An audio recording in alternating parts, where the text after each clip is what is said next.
We will begin by introducing this video. Hi, I'm Dr. Randy McPherson, the 2011 American School Counselor Association Counselor of the Year and a National Board Certified School Counselor at Tresvant Career and Technology Center in Memphis, Tennessee. School counselors are crucial to student success. In this video series, fellow counselor Michelle James and I will help to explain what a school counselor does and what our role is in the school. We'll discuss how parents can work with counselors as partners for their child's success.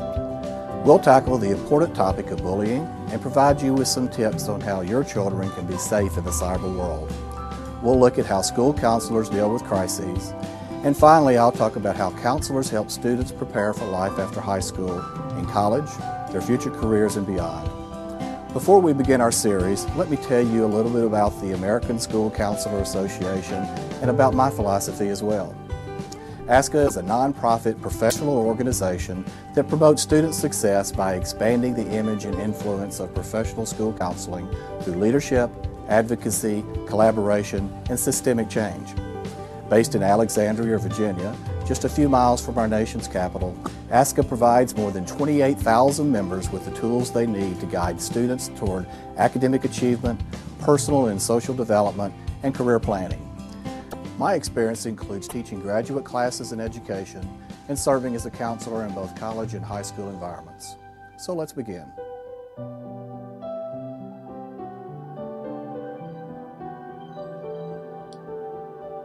Elementary school interview. I interviewed Stacy Spradlin from Seminole Primary School. We will now look at the ASCA model. With this ASCA model, we have 4 components that we have to follow as school counselors, or they guide us to use them, and that is accountability, delivery system, foundation, and management system.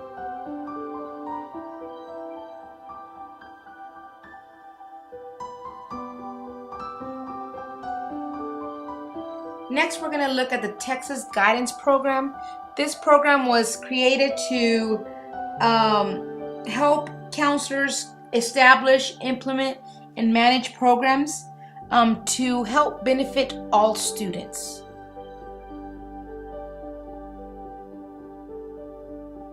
Here you find the 4 program structures that they provide for you by the Texas program. And that's guidance, curriculum, responsive services, individual planning, and system support. In these areas, we also have 7 areas that fall under these categories that we need to look at as counselors, individual things that we need to look at. In each category, we see that curriculum guidance requires 35 to 45% of time of planning. Responsive services require 30 to 40%, individual planning 5 to 10%, and for system supports 10 to 15%. As you can tell on the next slide, when you look at our graph that we have available, you can see how we're short on these time frames.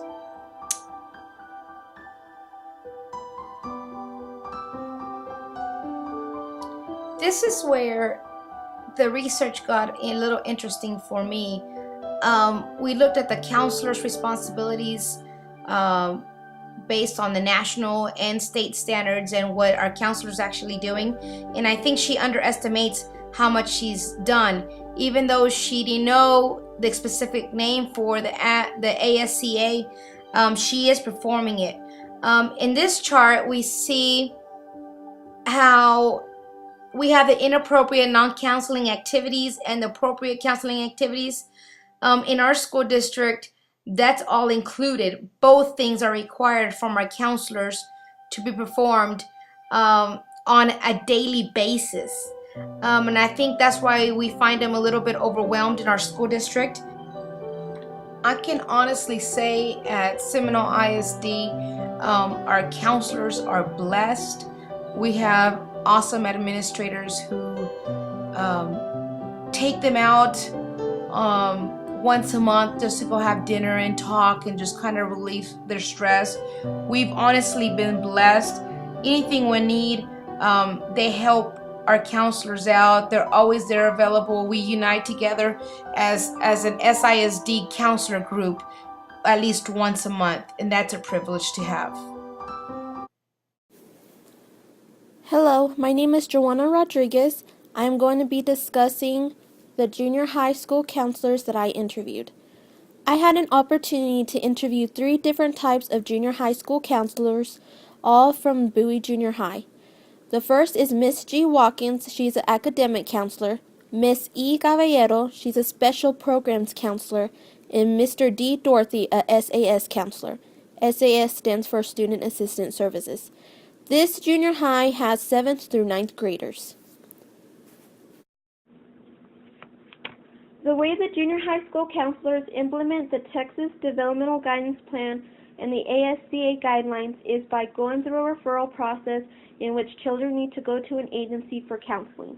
The way that the counselors process this is by going to the parents, calling the parents up to tell them that their child may need more services than the counselors can give them, and make recommendations to the parents. The way that the counselors make recommendations to the parents is they give a copy of a list to the parents of agencies that they can be referred to, and the parents are the ones that call them up.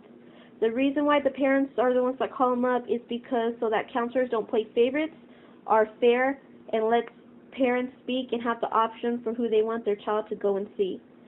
If there are other issues such as food or utilities, then social workers are the ones that handle it through the district, and the counselors turn it into them. If there is an issue, for instance, a grandparent has a child and the grandparent doesn't know that the child is eligible for Medicaid, then the counselors are the ones that refer the grandparent to the Medicaid office. In looking at educational planning, I asked the counselors, in what way do you follow the Texas Guidance Plan in your position as a counselor? The academic counselor and special programs counselor do educational planning, in which they plan to meet with students and look at courses they have to have in order to graduate from high school, so that the students can pick out what they want to do in order to get their 4-year plan set up. The 4-year plan gets set up with the students when they are in 9th grade. In looking at meetings, the special programs counselor goes to meetings that are called 504 special education remediation meetings, or any special education meeting that she has to has to handle with students that have special needs, to make sure that they have the right accommodations, they're in the right classes, and etc. Both counselors, the academic and the special education program counselor, have to go together to take a STAR training so that they can be able to know the things for test purposes. In looking at evaluations, I asked the counselors, how often do you refer to the Texas Guidance Plan? Well, they only look at the Texas Guidance Plan when they're going to be doing evaluations, so that they can look up to find out if they are doing everything right.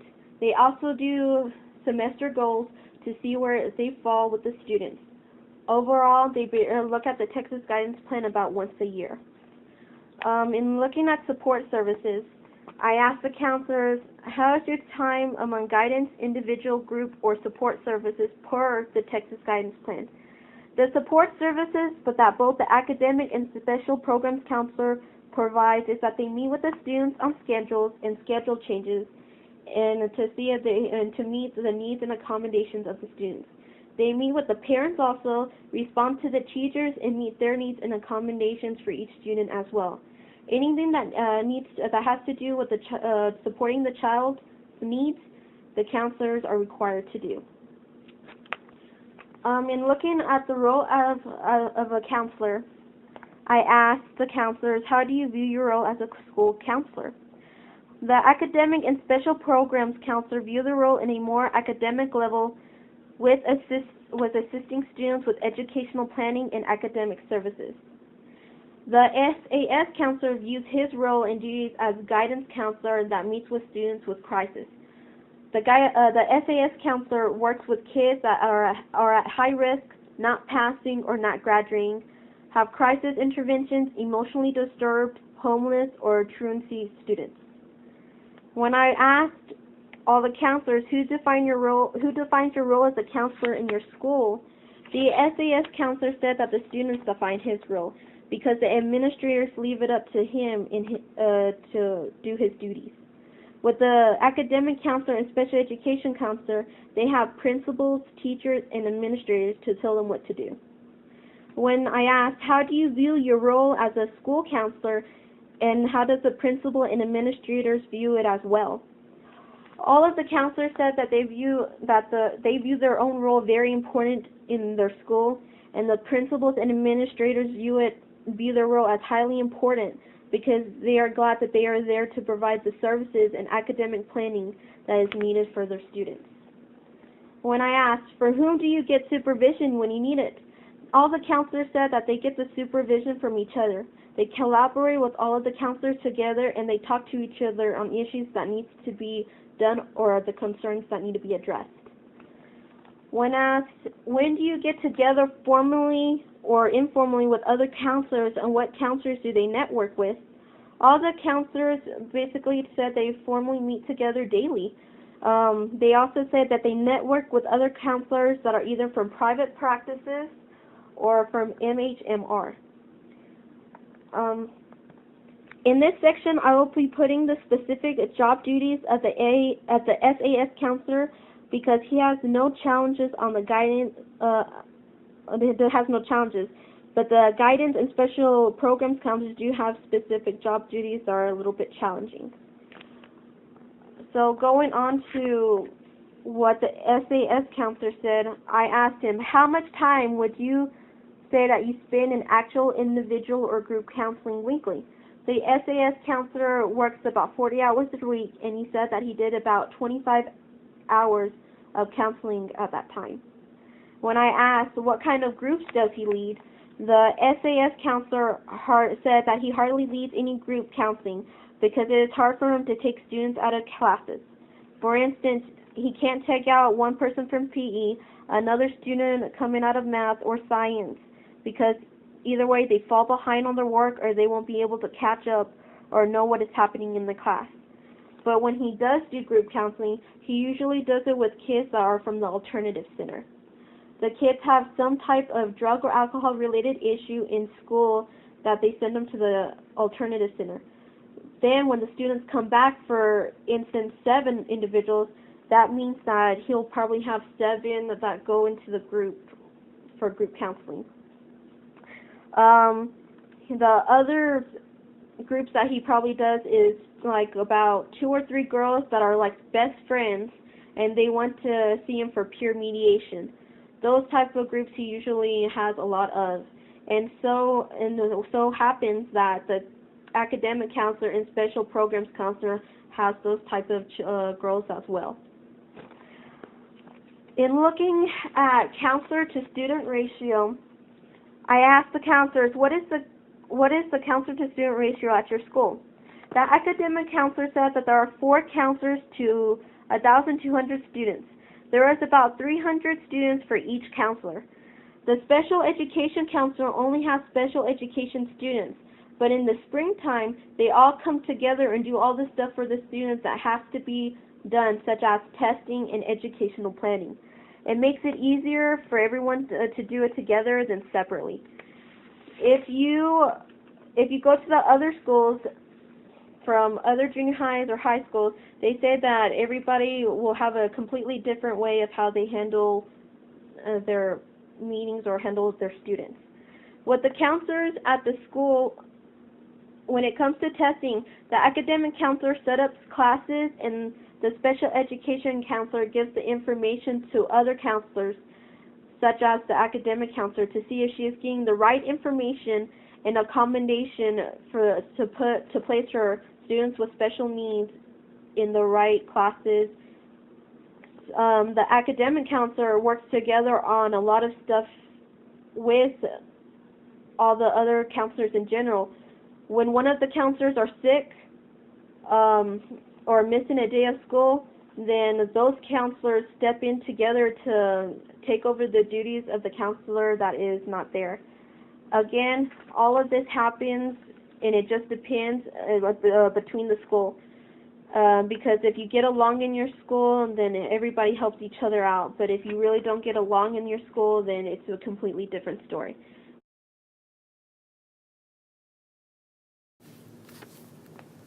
Challenges that the junior high school counselors face that relate to the Texas Guidance Plan and the ASCA guidelines.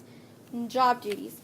When I asked the counselors, or basically the academic counselor and the special programs counselor, what their job duties were, they said that it was just paperwork and tests all day. I asked the academic counselor said that in the Texas Guidance Plan that they will not have nothing on there with master schedules or testing. They also said, both the counselors, that test coordinators, counselor directors, principals, administrators, etc. tell them what they need to do. Also, they have to change data entry as well. And when there's educational programs such as sex education, the district wants the counselors to send out forms to the parents for them to sign, but they never go into the classrooms to present it to students.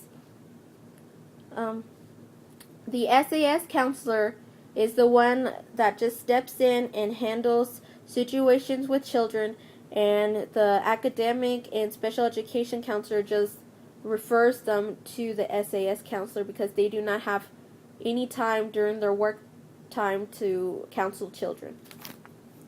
In looking at classroom time, the academic counselors are not given any classroom time to go and talk to the students.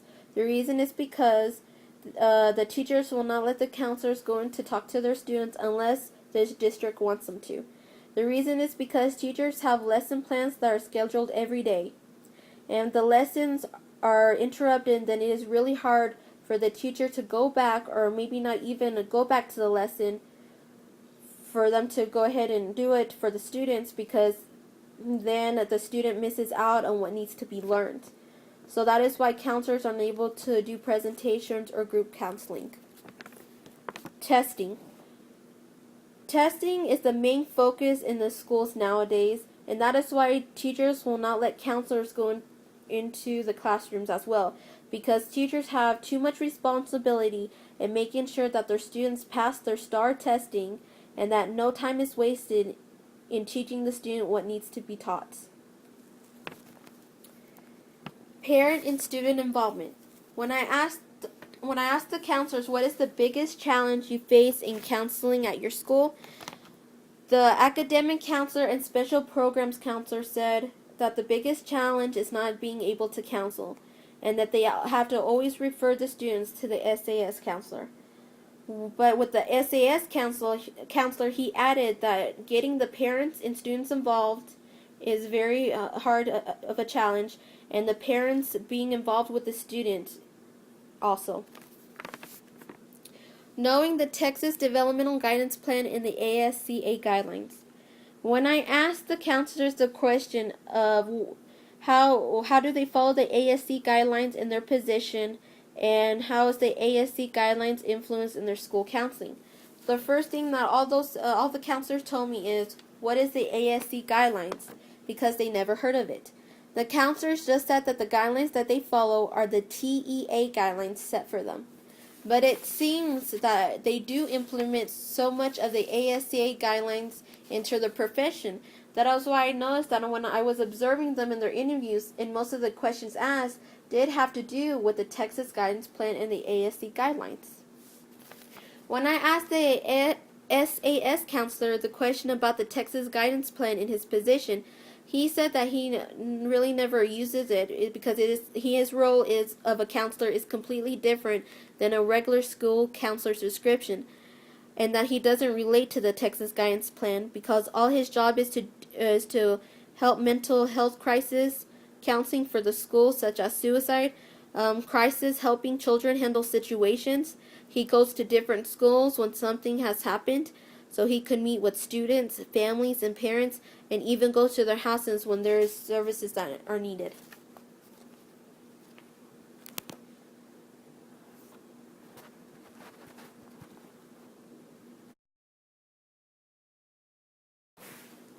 Compare and contrast between the 3 junior high school counselors that are related to the Texas Developmental Guidance Plan and the ASCA guidelines.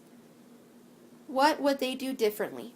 When I asked the counselors how would you do things differently as a counselor in your school, the SAS counselor said that he would not change anything because why fix anything that is not broken? The special programs counselor had a little bit of a different saying. She believes that she would like to go into the classrooms more and make presentations, maybe even just doing study schools or do different things than what she is doing right now. The academic counselor said that she likes everything the same because all she wants to do is paperwork, then counsel. In comparing and contrasting between the 3 counselors, it seems that the SAS counselor implements more with the ASCA guidelines because the counselor deals with student interventions. The guidance counselor or academic counselor and special education counselor focuses more on the Texas Developmental Guidance Plan because their focus point is on students' academic and career planning. All 3 of the counselors together implement the Texas Developmental Guidance Plan and the ASCA guidelines together in order to meet the students' needs. In conclusion, in this presentation, we have given information that was provided through input of our local school areas. We have discussed the roles of school counselors at 3 different levels and how the Texas Developmental Guidance Plan and the ASCA guidelines correlate to guide counselors to meet student success. What does a school counselor do anyway? Well, let's look at a counselor and call him Mr. C. When he first started his job, Mr. C would try to help students by meeting with them whenever they couldn't solve a problem. A teacher would let Mr. C know, and he would come and try to help.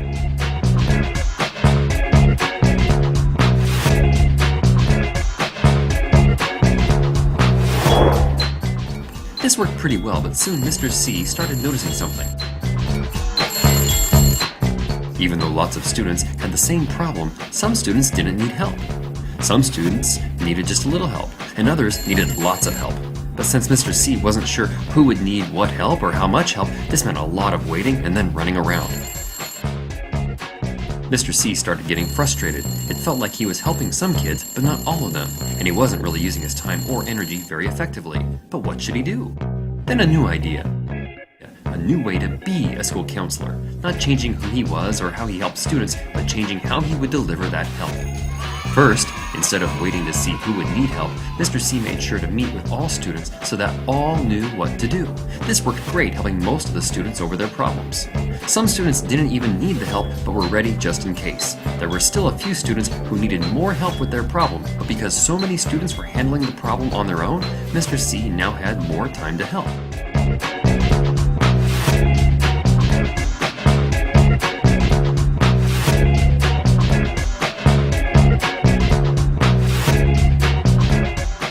This is comprehensive school counseling. It's preventative, giving all students the skills to solve problems.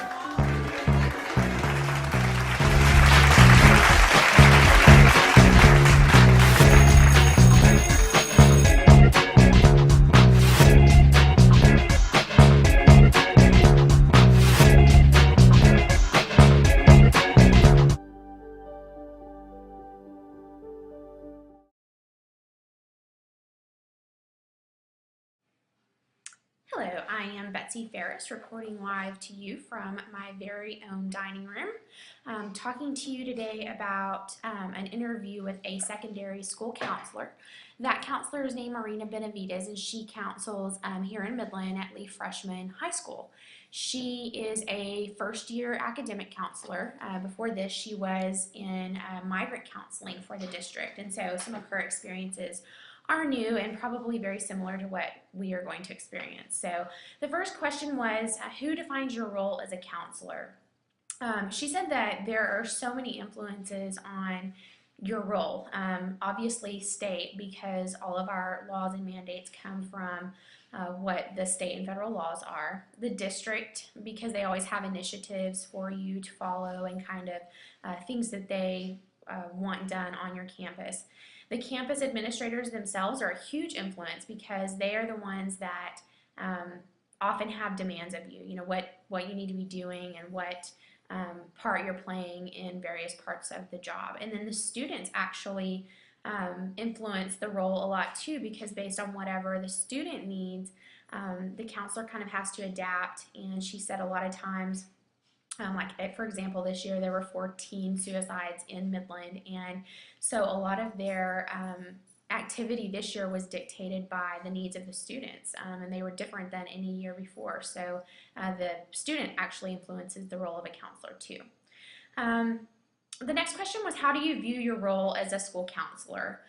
She says, I view it as a very important role, but one that also is underappreciated at times because others are not aware of how much a counselor is responsible for. We handle such sensitive materials, academic records, access to information for college and outreach services. We are go-to people for many. We also hold the ability to change schedules and make sure transcripts are correct. It's a very important role.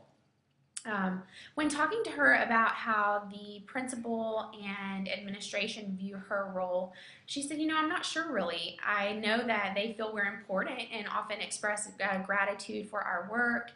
And I would say that they see us as key players in planning data and student interaction. So it sounds like she has support and a lot of interaction with her administration. What is the counselor to student ratio at your school? She's about 400 to 1.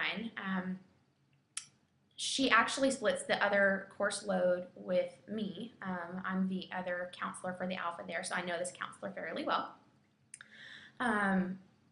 We have one other person that takes part of the counseling load, and she's a collegiate coach, and so she has about maybe 100 on her caseload, but the rest are split between two other counselors. What are your specific duties? She says, wow, that's a lot to describe. Basically, we handle all the student scheduling requests, leveling courses, advising students on what to take, setting up their graduation plan, keeping up with attendance and credit loss, removing credit if a student misses too much school, sitting on the attendance review committee, data entry, building transcripts, enrolling new students, working with administration to plan for the academic year, providing information for students on academic issues, personal and social issues.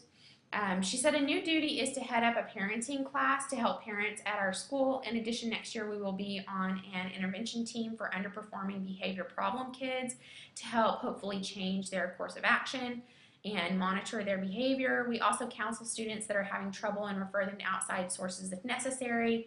And we are responsible for academic awards, inputting grades from students who are in our alternative credit earning class called A+. And we also serve as test coordinators. So a large chunk of our year is planning testing activities and preparing for STAR, as well as your pre-AP testing, load testing, etc. As far as time spent on individual or group counseling, she says that varies. School and administration are of the opinion really on our campus that students come first, and so no matter what we're working on, if a student needs to speak to a counselor, they stop what they're doing and work with them. Some weeks are focused on other tasks such as testing and academic awards, auditing transcripts, but realistically, it's a lot less time than I would like. That's what she says. What do you do when you have other tasks and kids to counsel? She said sometimes we come in early, we stay late, sometimes we work through lunch to get it all done. It's a busy job.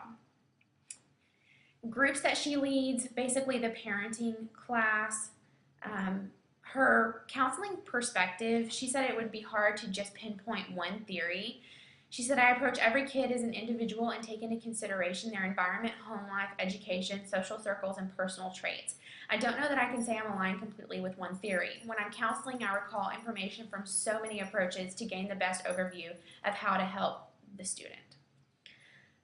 Process for referral, it really depends on what type of referral it is. If it's a suicide outcry, that type of referral is immediate and obviously very sensitive. So the first step would be to call the parent and get them involved. At that point, they have the parent take the child to the ER for evaluation. If it's just to a community agency, it depends on the agency, because a lot of agencies want it by fax. They may ask you to call it in, so the referral is based on what agency you're referring to, but the parent is always involved. As far as the Texas guidance plan and the ASCA model, she said realistically she has not used that as a guiding plan for the year or anything like that. She's so heavily influenced by the district and campus that they really dictate how the time is spent and how the counselors operate. But she said the biggest source that she uses from that would be the websites. She uses the ASCA website for guidance on ethics.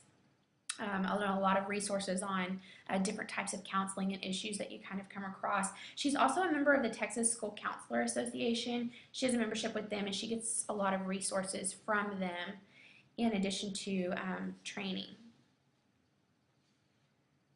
And let's see. The biggest challenge that she faces in school counseling is getting more time to spend with the kids.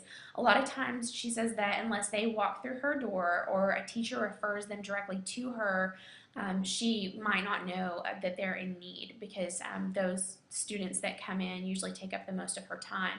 It would be nice, she says, to get out into the halls or into the classrooms and do more preventative counseling and helping the kids outside of the office. And from whom do you get supervision when you need it? The assistant principal, other counselors in the district. The technology department was surprising because she said that they help her a lot with software and building transcripts because it's so important to get that information, and they're the ones that have been a big go-to for her. And then our district head of counseling is someone that she goes to frequently. What other counselors do you network with and when? They have monthly meetings, and then she deals a lot with her feeder schools and the high school to which the 9th graders are going. And then how would you do things differently as a counselor in your school? She says, I would have more control over how things are run so that we could better serve students. Right now I feel like so many factors influence our time. That wraps up the information that I got from the interview from the secondary counselor. After this video, you'll see 2 slides that briefly overview the things that I thought were most beneficial or surprising from the interview. And at the end, you'll see us put together, kind of an overview of the various levels of counseling.